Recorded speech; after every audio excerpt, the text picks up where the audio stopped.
We're honored today on the 72nd anniversary of D-Day here in 2016 with my former next door neighbor, Harvey Stinespring.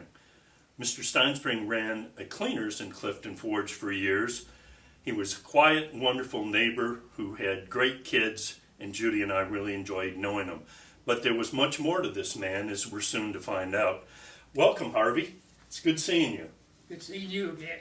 Could you tell us where you grew up and just some of your early memories?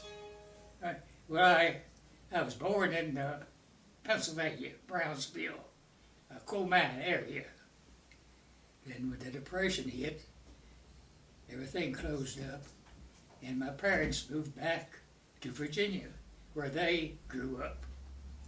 And my dad, he grew up in Bath County. And then we stayed there.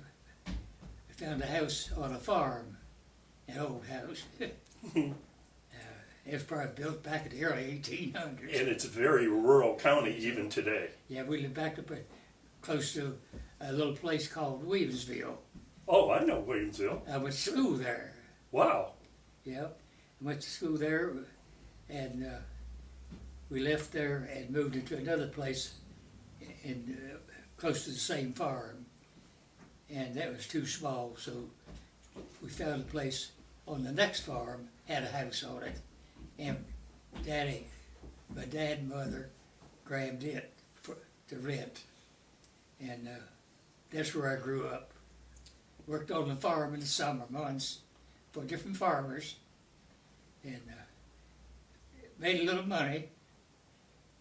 I made good money, riding a horse hauling hay shocks when I was 9 years old. Yeah, the farmer I made good. Made 5 cents an hour. I remember making 60 cents an hour. I think you've got me, but that was back in the 30s. Back in the 30s. And so eventually there was schooling, there was high school, and you ended up in the U.S. Navy at some point. When was that? In Navy? Yes. Where? You ended up in the U.S. Navy, didn't you, at some yes, point? well, I volunteered for it. Oh, you did? When I became 17. Wow. Yep. And where did you went into the Navy and you had a certain amount of training. Where did you go? Go to Bainbridge, Maryland. Maryland. Went through boot camp. And graduated out of that. And got a 9-day leave. And then I went back after that. And I wanted volunteers to go to medical training, be a corpsman. And I thought, well, that'd be something. I'll sign up for it. That's extremely challenging. I mean, why did you decide on that particular field? Why did you decide on that particular field? Well, it was the only thing open, and I wanted it. That's what I wanted. What year was this? Do you recall? Be a corpsman. And but after I signed up for it, some of the men said, "You gonna be sorry you signed up for that. You gonna end up in the Marines." I said, "There's no way they can put me in the Marines. I'm in the Navy." I joined the Navy. Of course, the Marines are a division. He said, "You forget you're working for the government. They do anything they want you to do. I don't care what you sign." I said, "No, never happened."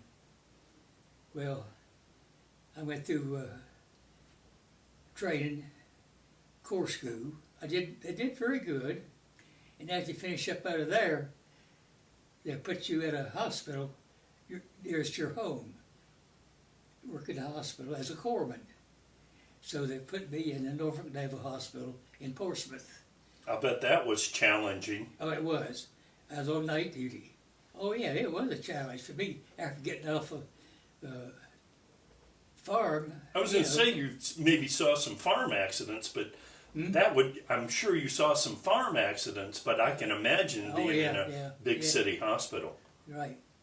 Sure did, oh yeah. And they put me on, I was on a surgical ward. We had a lot of wounded people coming in from Italy and from Europe. And I was given shots. And was this 1943 and 44? That was 40. early part of 44. And I finished up that night duty, and they were going to put me on daylight, and that didn't work out. It was raining that day. I was sleeping. I had the top bunk in the barracks. Man, I was knocked out. I was wore out. I never stopped all night, working.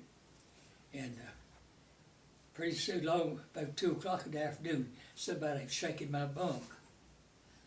Stinespring, got something for you. I said, well, cut the light on, I can't see. And it was raining, it was dark.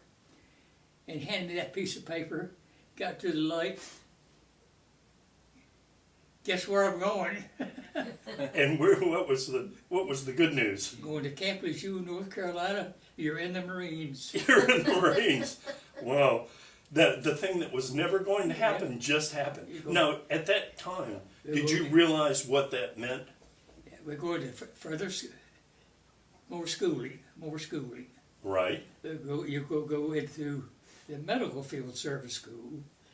You'll be trained to work in a field hospital. All that. I said, well, that won't be bad. And did real good in that. Did real good. Went through training, finished that up. Went some more training with Marines, combat training, down at Camp Lejeune. And on bivouac. And that was pretty rough. That was rough. I can imagine. Oh, God. They were left there. Graduated, all my training. Then went to camp to Hawaii, Honolulu, Pearl Harbor. We unloaded there. Then it sent us some camp on the same island, some more training. And after that, we left there, went aboard ship, went to Maui to make beach landing. Practicing beach landings? Yeah, oh yeah. We were aboard ship about 40 days. Now, did you think that this was going to happen when you signed up for the medical corps? Did you ever envision that you were going to be part of a landing force? No, had no idea. We didn't know what was going on. And everything was secret. All you could do when you rode home, you say, I'm still alive. I love you. Hope to see you soon. So, at some point after this landing training, you found out at some point the Battle of Iwo Jima, which you were part of, was February 1945. Do you recall when you heard about you were going to be part of that landing force? Oh, well, it didn't bother me too much. Well, here's what happened. They told us it would take approximately 3 days to take it. But like Tarawa, it took them 3 days, and they said it was bloody. It was rough, but they were there 3 days before they could say it was secured. And well, okay. But the worst thing I had, somebody. Well, we didn't go in on the first wave on Iwo. We were trained for a hospital, but they pulled us off the ship. We need medical corpsmen on the ground. They were getting killed. And you'd had all this training, but I mean, the training is one thing. The Japanese were coming out of caves, and they had pre-positioned their artillery. So the first wave had it very, very bad, but the subsequent waves had it as bad or worse because now having pre-positioned those artillery pieces, it was going to. Did your training? I would imagine your training really helped you a great deal, but I would imagine the actual event was something else. Yeah. Oh, it helped. Besides being scared to death. Well, how could you not have been? How could you not have been scared? I know. Well, after a while, when I first got on the beach, I found 2 men, both of them dead. One had his arm on his back. The other man was laying on his back. It could tell his face gone. Knee mortars, those knee mortars, they were firing them down there as fast as they could load them. And you couldn't see them. You couldn't see the Japs. On Mount Surabaya, they had those holes. They put that thing out, they could guide it anywhere they wanted it. But down below, you could not, you didn't know where, you can't see them. And then they would go back in the caves. You hear a Marine right beside you, thud, and a bullet hits you to make a thud if you're close enough. And you don't see anybody. Where'd the damn thing come from?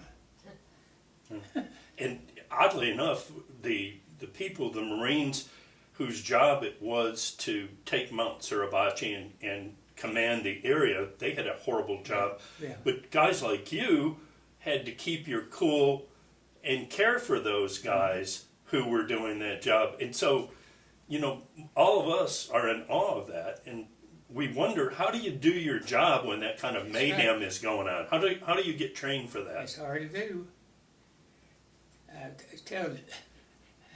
One Marine told me, he said he was so darn scared, he was shaking like a fox, pooping peach seeds. Well, it's funny to laugh at something like that, but I can imagine that it's... But you get calmed down a little bit, but your mind's on the Marines. And that wasn't what I hated so much. The Marines called us Doc. Doc, am I going to die? What could I do? I never would give an answer. Just be quiet, still. I'm going to give you a shot, and I got something else here for you. So you were giving them morphine and... We carried those little bottles of whiskey, brandy. Take the top off and pour it in them. They'd have to swallow it. Those bottles carried one shot. I've never heard this before. I'm going into shock, I hope. But they'd have to swallow it. You just don't give it a taste of it, just pour it down the throat. It's a lot to go through. Well, you helped hundreds of people, and I guess it's the full range. Somehow you had to keep your cool, apply tourniquets, give them medicine, that kind of thing. It wasn't an 8-hour job, though, was it? It wasn't an 8-hour shift. No. It was just something as long as it took. No, you had daylight. But they kept us supplied. As corporal they had a radio, they could call for supplies. But the Marines that carried supplies, they needed a lot of credit. I can imagine. They were in danger. How far in